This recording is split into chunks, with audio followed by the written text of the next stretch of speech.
اب اگر کس تاریخ کو مال ہے یاد نہیں ہے تو کوئی ایک تاریخ متعین کر لینا چاہیے، کوئی ایک تاریخ اپنے طور سے سمجھ لینا چاہیے اور ایک متعین کر لینا چاہیے۔ مثال کے طور پر کچھ لوگ رمضان کر لیتے ہیں، کچھ لوگ شعبان کر لیتے ہیں، تو کوئی ایک تاریخ۔ اب ہر سال رمضان کو حساب کر لیں، یا ہر سال شعبان کو حساب کر لے، یا ہر سال جنوری میں حساب کر لے، یا فیبروری میں حساب کر لے، جو بھی ہے اپنے اپنے حساب سے کوئی ایک تاریخ متعین کر لے سکتے ہیں۔ مثال فرض کریں کہ گزشتہ سال 10 رمضان کو اگر آپ کے پاس 5 لاکھ روپے کے مالک تھے، جس پر ایک سال بھی گزر گیا تھا، زکوٰۃ اس کی ادا کر دی گئی تھی، اب اس سال رمضان تک جو رقم آتی جاتی رہی اس کا کوئی اعتبار نہیں، اس رمضان میں دیکھ لیں کہ آپ کے پاس اب کتنی رقم ہے اور اس رقم پر زکوٰۃ ادا کر دیں۔ مثلا اس رمضان میں 6 لاکھ روپے آپ کے پاس قرض نکال کر باقی بچ گئے ہیں، تو 6 لاکھ پر 2.5 زکوٰۃ ادا کریں۔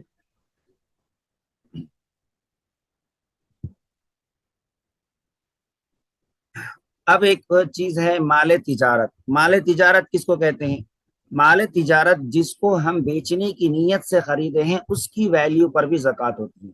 جیسے کوئی پلاٹ خریدے اور بیچنے کی نیت سے خریدے تو اس پر بھی زکوٰۃ ہوتی ہے۔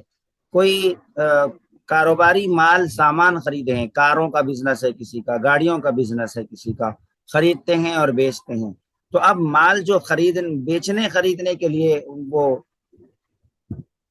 ان کے پاس میں موجود ہے تو پھر اس کی ویلیو پر، یعنی ٹوٹل کتنا مال ہے دیکھا جائے گا اور اس کی ویلیو پر زکوٰۃ ہوگی۔ زکوٰۃ کا حساب لگانا کس طریقے سے حساب لگائیں گے زکوٰۃ کا؟ زکوٰۃ کا حساب لگانے سے پہلے دو چیزوں کو اچھی طریقے سے ذہن میں رکھیں۔ نمبر ایک، زکوٰۃ کن کن چیزوں پر ہمارے پاس واجب ہو رہی ہے، زکوٰۃ ہم پر کن کن چیزوں پر واجب ہو رہی ہے۔ اب مثال کے طور پر کہ جیسے ہمارے پاس میں کیا کیا چیزیں ہیں، سونا، چاندی، کیش، بینک بیلنس، کسی کو ہم پر پیسے دیے ہوئے ہیں، امانت کے طور پر دیے ہوئے ہیں، سیکیورٹی کے طور پر دیے ہوئے ہیں، ہاں کوئی ایسے ہی کسی کو ہم رکھیں، کسی کے پاس ہم رکھائے ہیں، یا جو ہے ہمارے پاس کوئی سامان تجارت ہے، بزنس انویسٹمنٹ ہے ہماری، کہیں پر ہم نے لگائے ہوئے ہیں پیسے۔ اسی طرح بیچنے کی نیت سے کوئی دکان، مکان، پلاٹ وغیرہ خریدا گیا ہے، تو یہ سارے سامان آپ پورے حساب کر لیں، اس کا کتنا مال ہے، سونا کتنا ہے، چاندی کتنی ہے، فلاں فلاں فلاں فلاں کتنے آپ کے پاس میں مال ہے، تو آپ وہ سب چیزوں کی ٹوٹل اماؤنٹ کر لیں۔ جب ٹوٹل آپ اماؤنٹ کر لیں گے، ٹوٹل اس کا حساب کر لیں گے، اس کو لکھ لیجئے، ٹوٹل میرے پاس میں اتنا پیسہ ہو رہا ہے۔ اب اس کے بعد میں پھر آپ یہ کریں کہ اگر آپ کے اوپر کوئی قرضہ ہے تو قرض کو مائنس کرتے جائے، قرض مائنس کر دیجئے، اس مہینے کے جو ضروری اخراجات ہے، گیس کا بل ہے، کرایہ ہے وغیرہ وغیرہ، یا تنخواہیں دینا ہے وغیرہ وغیرہ، یا پھر کہیں پر قسطیں دینا ہے تو وہ قسطیں وغیرہ، یہ ساری چیزیں آپ مائنس کر لیں۔ مائنس کرنے کے بعد بچتا کتنا ہے دیکھیں۔ اب جب بچ گئے، اس بچے ہوئے مال کو، یعنی اب پورا سب کچھ حساب لگا کر اگر آپ کے پاس میں میں مثال کے طور پر کہہ رہا ہوں کہ اگر 1 لاکھ روپے بچتے ہیں تو اب 1 لاکھ کو آپ کیلکولیٹ کریں، 1 لاکھ کو کیلکولیٹ اس کے بعد میں اس کو 40 میں ڈیوائڈ کریں، 40 میں ڈیوائڈ کریں۔ جیسے ہی آپ 40 میں ڈیوائڈ کریں گے تو آپ کو آنسر آئے گا 2500۔ اب اسی طریقے سے آپ کو کرنا ہے، 1 لاکھ ہے ڈیوائڈ 40، 2500، 2 لاکھ ہے ڈیوائڈ 40، آپ کو 5000 آئے گا۔ 1.5 لاکھ کا کریں اسی طریقے سے، یا پھر 10 لاکھ کا کریں، 20 لاکھ کا کریں، طریقہ زکوٰۃ نکالنے کا یہی ہے۔ جتنا مال ہمارے پاس میں ہے، کس کس شکل میں ہے، وہ سب حساب لگا کر کرنا ہوگا۔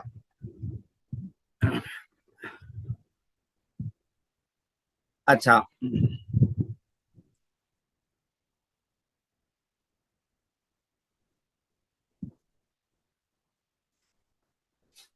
زیورات جو ہوتے ہیں، بعض لوگ ایسا کہتے ہیں اور آج کل بول رہے ہیں کہ زیورات پہ زکوٰۃ نہیں، حالانکہ یہ مسئلہ غلط ہے۔